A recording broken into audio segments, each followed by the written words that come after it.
George disebut gangguan mental, anggota DPR minta proses pidana tetap berjalan, korban beri bantahan. Sebelum ke rekan-rekan anggota, sedikit saya konfirmasi ke Pak Kapolres, ini pelaku ini kasat mata terlihat dia sakit jiwa atau apa sih?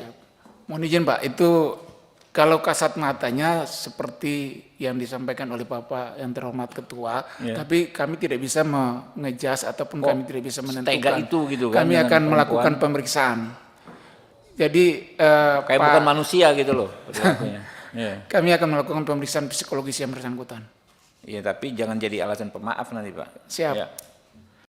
Kasus penganiayaan pegawai toko roti di Cakung, Jakarta Timur, mendapat sorotan dari Komisi 3 DPR RI. Korban bernama Dwi Ayu Darmawati, 19 tahun, dihadirkan dalam rapat dengar pendapat, RDP, pada Selasa, 17 Desember 2024. Ketua Komisi 3 DPR RI, Habibur Rahman, menyoroti sikap manajemen toko roti yang membuat pernyataan George Sugama Halim mengidap gangguan mental. Diketahui, George Sugama Halim merupakan anak pemilik toko roti yang berstatus tersangka kasus penganiayaan.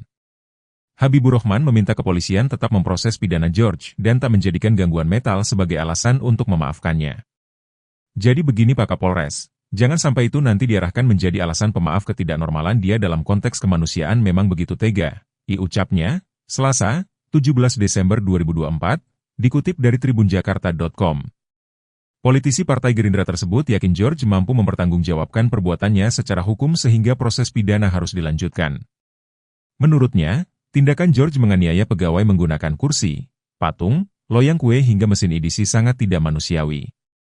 Melempar perempuan dengan alat-alat sebesar itu memang nggak masuk nalar, tapi dalam konteks hukum saya sangat yakin orang ini bisa bertanggung jawab secara hukum, tegasnya. Ia juga meminta George tak mendapat perlakuan khusus selama menjalani masa tahanan meski ada rumor mengidap gangguan mental. Minta tolong diperlakukan sebagaimana tahanan yang lain. Ditahan ya kan pas sekarang? Iya, ditahan sebagaimana tahanan lain, jangan ada keistimewaan apapun kepada orang ini, tandasnya. Sementara itu, korban membantah George memiliki gangguan mental dan menyaksikan langsung George beraktivitas secara normal. Dia normal kok, orang sering meeting sama orang. Pertemuan juga sama orang, tukasnya. Korban juga membantah kabar George tak punya jabatan di toko roti milik orang tuanya. Di Cakung dia posisinya anak bos tapi dia megang cabang di Kelapa Gading, ungkapnya. Kejiwaan George akan diperiksa.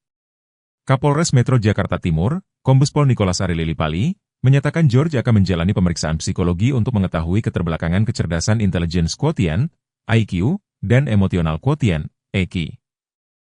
Terkait dengan pertanyaan bahwa yang bersangkutan punya, yang beredar di masyarakat itu, kami akan melakukan pemeriksaan lanjutan terkait dengan psikologis daripada tersangka ini, ucapnya, Senin, 16 Desember 2024.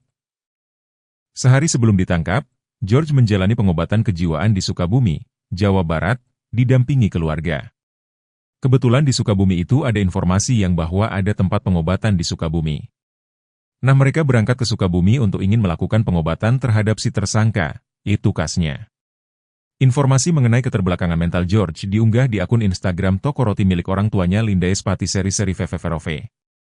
Dalam unggahan tersebut, pihak toko roti menyatakan George tidak memiliki jabatan apapun. George disebut sudah berulang kali melakukan kekerasan ke pegawai, saudara, bahkan ibu kandungnya.